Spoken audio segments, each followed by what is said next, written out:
बिल्ली जैसे आंखों वाले, इसकी आवाज बर्रा गई, आओ तुम्हें मौसम बुलाते हैं। जन्नत और रोहेब की मोहब्बत वैसे ही जारी थी। इन दोनों की मोहब्बत का सिलसिला अभी तक खतूत पर ही मुश्तमिल था। गुड़िया हमेशा की तरह इनके पैगाम इधर से उधर मुंतकिल करती। जन्नत को इंतजार था कब वो रिश्ता लेकर इनके घर आएगा, और वो हमेशा के लिए इसकी होना चाहती थी। बिल्कुल ऐसी ही बेताबी रोहेब भी महसूस कर रहा था। अतवार का दिन था, शाम दुनिया को अलविदा कर रहा था। गुड़िया इस वक्त उदासी से झूले पर बैठी थी, आंखों में दुनिया भर से बेजारी नजर आ रही थी। जन्नत इसके पास आई और इसे खत देकर रोहेब के पास ले जाने के लिए बोली। गुड़िया का इरादा कहीं भी जाने का नहीं था, लेकिन जन्नत को वो इनकार भी नहीं कर सकी। खत लेकर वो घर से बाहर निकली। अगर इसे मालूम होता आज की रात इतना बड़ा तूफान आने वाला है तो वो कभी खत लेकर ना जाती, लेकिन गायब का इल्म किसी को नहीं होता। आहिस्ता आहिस्ता चलती वो बर्फ पर अपने कदम रख रही थी। हर जगह हर कोने में इसे राम दिखाई देता, मुस्कुराता खेलता, लेकिन वो नहीं था। इसे अपने इलाके से वहशत होने लगी थी। कभी कभी इसका दिल चाहता वो कहीं दूर भाग जाए, एक ऐसी जगह जहाँ ना बिल्ली जैसे आंखों वाला हो और ना ही इसकी यादें हो। इसे इन जानवरों पर बहुत गुस्सा था जिन्होंने राम को इससे छीना था। बर्फ पर चलते चलते इसके कदम भारी होने लगे। वही रास्ते, वही सब कुछ, फिर भी कुछ अधूरा था, कुछ बहुत अधूरा। वो इस झाड़ी के पास पहुंची जिसकी तरफ वो हमेशा आती थी। रोहेब सामने ही खड़ा दिखाई दिया इसे। वो भी इसी का मुंतजिर था और इसे देखकर इसके जान में जान आई। कभी कभी वो नहीं समझती थी आखिर जन्नत बुआ और रोहेब का रिश्ता क्या है, वो क्यों एक दूसरे के लिए इस तरह बेताब होते हैं। लेकिन अब वो समझ रही थी कुछ रिश्ते अनजाने होते हैं, बेनाम, दिल के बहुत करीब। इसने जन्नत का दिया हुआ खत रोहेब को दिया, जिसे रोहेब ने अपने होंठों से लगाया, और फिर वही बैठकर वो जन्नत के लिए खत लिखने लगा। वो तब तक इस जगह को देखती रही जहाँ वो राम के साथ कई बार घर घर खेल चुकी थी। इस जगह को इसने सुनसान पाया, बिल्कुल अपने दिल की तरह। ये लो प्यारी गुड़िया। रोहेब ने खत इसकी तरफ बढ़ाया और जेब से एक चॉकलेट निकालकर इसे देने लगा। वो चॉकलेट हमेशा इसे पसंद थे, लेकिन अब पसंद नापसंद के लिए कुछ भी बाकी नहीं रह गया था। वो खत लेकर इसी खामोशी से वापस चल दी जिस खामोशी से वो आई थी। इसने एक बार पलट कर देखा, रोहेब वो खत पढ़ रहा था बार बार। मोहब्बत ऐसी ही होती है, मोहब्बत को ऐसा ही होना चाहिए। हर जगह इसे राम दिखाई देने लगा। इसकी रूह इलाके की सैर कर रहा था जैसे। चारों तरफ इसकी आवाजें थी। वो भागती हुई घर तक आई, इन आवाजों को पीछे छोड़कर, कुछ आवाजों को साथ लिए। वो इतनी मगन थी कि खत छुपाना भी भूल गई, और यही इसकी सबसे बड़ी गलती साबित हुई। घर पहुंचते मगरिब की आजानें कानों में पड़ रही थी। वो दरवाजा अबूर करके अंदर आई। सामने अपने अब्बू चौधरी अफजल को देखकर टिटक गई। जिस्म में जान बाकी ना रहना इसी मंजर को कहते होंगे। डरते डरते इसने फौरन वो खत पीछे छुपा ली, लेकिन चौधरी साहब की नजर इस खत पर पड़ चुकी थी। घर में खामोशी उतरती महसूस हुई इसे। दादी और अम्मा चारपाई पर बैठी थी। चौधरी साहब आहिस्ता आहिस्ता चलते हुए इसके पास आए। वो सहम कर खड़ी थी, किसी बेबस शिकार की तरह। चौधरी साहब के चेहरे पर करख्तगी थी। क्या छुपा रही हो? चौधरी साहब की गरजदार आवाज खुले सहन में गूंजी। इसे पहली बार अपने अंदर सन्नाटा महसूस हुआ। इसने कोई जवाब नहीं दिया। बताओ क्या है तुम्हारे हाथ में? अब की बार लेजा गुस्सीला था, हमेशा की तरह। अम्मा और दादी हैरत से कड़ी हो गई और एक दूसरे के चेहरे तकने लगे। गुड़िया को अपनी अमाकत पर जी भर के अफसोस हुआ, मगर जो होना था वो तो होकर ही रहता है। चौधरी साहब ने आगे बढ़कर इसका हाथ आगे किया और इसकी मुट्ठी में बंद वो मुड़ा कागज, जो काफी बोसीदा नजर आ रहा था, खींच कर अपने हाथों में ले लिया। गुड़िया को एक खतरनाक तूफान का अंदेशा था। यही डर बाकी सबको भी था। चौधरी साहब ने वो खत खोला। इसी लम्हे गुड़िया को आसमान अपने सर पर गिरता हुआ महसूस हुआ। जू जू चौधरी साहब वो खत पढ़ते जा रहे थे, इनके चेहरे का रंग बदलता जा रहा था। खत इन्होंने मुट्ठी में बेंच कर दूर फेंक दी और चिल्लाकर जन्नत को पुकारा। गुड़िया को अपनी रीढ़ की हड्डी में खौफ उतरता महसूस हुआ। दादी और अम्मा अलग हैरान थी। क्या हुआ अफजल? दादी ने पूछा, मगर इन्होंने नहीं सुना। वो दौड़कर कमरे में गए। पहले दूसरे फिर तीसरे। जन्नत वहाँ नहीं थी। फिर वो घर के पिछले हिस्से में बने सहन की तरफ आए, जहाँ जन्नत जाए नमाज पर नमाज पढ़ने में मसरूफ थी। चेहरे पे मुकम्मल इत्मीनान और सुकून था। अम्मा और दादी, गुड़िया, उरूज भाग कर सब इसके पीछे पीछे आए। चौधरी का गुस्से से बुरा हाल था, बद किरदार बेअया नमाज का ढोंग करती है और यूं सरे आम हमारी इज्जत उछाल रही है। वो पूरी कुव्वत से चिल्लाए। जन्नत ने जैसे सुना ही नहीं था। वो नमाज पढ़ने में मसरूफ थी। गुड़िया ने उरूज का हाथ मजबूती से पकड़ लिया।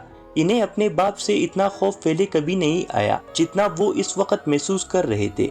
बंद करो इस नमाज का नाटक और कड़ी हो जाओ, आज हम तुम्हें जिंदा नहीं छोड़ेंगे बेगैरत। खामोशी को चीरती इनकी आवाज पूरे इलाके में गूंज उठी। आज क्या होने वाला था? दादी की आंखों में आंसू आ गए।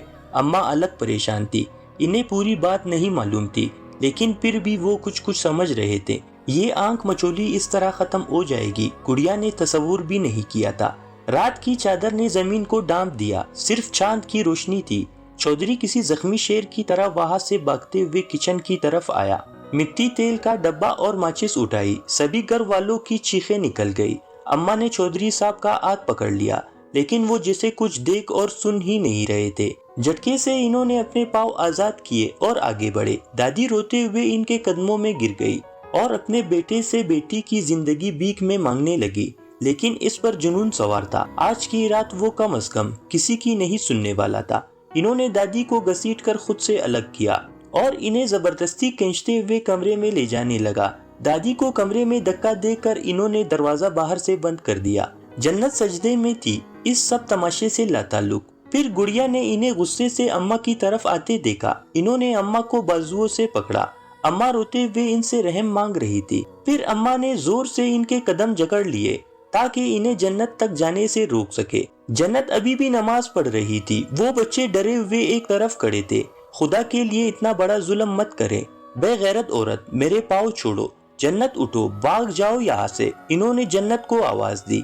दादी ग्रिल वाली खिड़की से बाहर का मंजर रोते हुए देख रही थी। जन्नत बेटा नमाज छोड़ो और भाग जाओ, दादी ने जोर से चिल्लाकर जन्नत को कहा, लेकिन जन्नत ने जैसे सुना ही नहीं। वो अभी तक नमाज पढ़ रही थी। चेहरे पे हमेशा वाला सुकून था। चौधरी साहब अपने कदम छुड़ाने की कोशिश कर रहे थे। चांद दूर आसमान पर खड़ा होकर बेबसी का ये तमाशा देख रहा था। जन्नत, अल्लाह के वास्ते नमाज तोड़ डालो और भागो यहाँ से, अपनी जिंदगी बचाओ, दादी ने कहा था। लेकिन जन्नत नमाज तोड़ने वालों में से अर्गिज नहीं थी। वो अल्लाह से मोहब्बत नहीं इश्क करती थी। ऐसे में अल्लाह की नाफरमानी करने के बारे में वो सोच भी नहीं सकती थी। चौधरी ने अम्मा को बालों से पकड़कर ऊपर खींचा और घसीटकर इन्हें भी इस कमरे में बंद कर दिया। वो भी भागकर ग्रिल वाली खिड़की पे आए। फिर चौधरी साहब ने बच्चों को अंदर जाने को कहा। वो बेचारे तो पहले ही डरे हुए थे, भागकर अंदर चले गए। चौधरी ने दरवाजे को बाहर ताला लगा दिया। गुड़िया को लगा कयामत अभी आई नहीं थी। वो तो कयामत का एक छोटा सा मंजर था। असल कयामत तो अब आना था। मौत का खेल राम और मधु की जिंदगी निकल कर खत्म नहीं हुआ। मौत ने तो गुड़िया का दर ही देख लिया। दादी, अम्मा, उरूज और गुड़िया की जोरदार चीखें गूंज रही थी। वो खिड़की से बाहर का मंजर अच्छी तरह देख सकते थे। वो सब कुछ बर्बाद होते हुए देख रहे थे। चौधरी ने आगे बढ़कर सजदे में गिरी जन्नत को एक जोरदार लात मारी और पेट्रोल की कैन उठाकर इस पर फेंकने लगा। अफजल, रहम कर, तुझे अल्लाह का वास्ता ऐसा मत कर, खुदा से डरो। अम्मा और दादी इससे इल्तिजा कर रही थी। गुड़िया की आंखों से आंसू थम नहीं रहे थे। जन्नत बुआ के साथ क्या होने वाला था? ये रात इससे क्या छीनना चाहता था? चौधरी ने जन्नत के पूरे जिस्म पर पेट्रोल छिड़क दी। वो सजदे से उठकर आयत पढ़ रही थी। इसने नमाज नहीं तोड़ा। चौधरी ने माचिस उठाई। गुड़िया जोर जोर से चीखने लगी। पूरा घर चीख रहा था। वो ये भयानक मंजर खुली आंखों से देख रहे थे। आरामखोर हमारे सामने पारसा होने का ड्रामा करती है। इन्होंने माचिस जलाकर जन्नत के ऊपर फेंक दी। वो नमाज मुकम्मल कर चुकी थी। इसका पूरा जिस्म शोलों की लपेट में था। हर तरफ आग ही आग था। दादी और गुड़िया की चीखें दिलखराश थी। सब कुछ इनके सामने बर्बाद हो रहा था और वो कुछ नहीं कर पा रहे थे। ऐसे जुल्म पर तो आज आसमान भी कांप रहा था। चांद फौरन बादलों के पीछे छुप गया। वो ये खौफनाक मंजर नहीं देख पा रहा था। वो इंसानों की जुल्म नहीं देख पा रहा था। गुड़िया ने अपनी आंखें मींच ली। वो सब कुछ खुली आंखों से देखने की ताकत नहीं रखती थी। 3 मिनट बाद सब कुछ खत्म हो चुका। हवा की एक और बेटी गैरत के नाम पर कत्ल हो चुकी थी। अगर आदम के बेटे भी यूं गैरत के नाम पर कत्ल होने लगे ना, तो ये दुनिया दूसरे दिन ही खत्म हो जाएगी। गुड़िया ने आंखों को खोला। इसने दादी की तरफ देखा जो तड़प रही थी। अम्मा भी रो रही थी।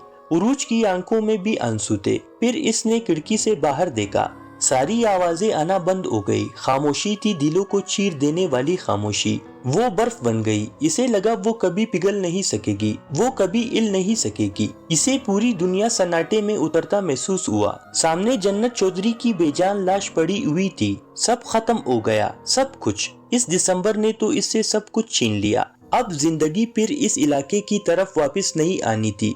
2 आंसू के कतरे गालों से लुढ़क कर गिरेबान तक आए। जन्नत की झुलसी हुई लाश देखकर इसकी कानों में इसी के कहे गए अल्फाज गूंजे।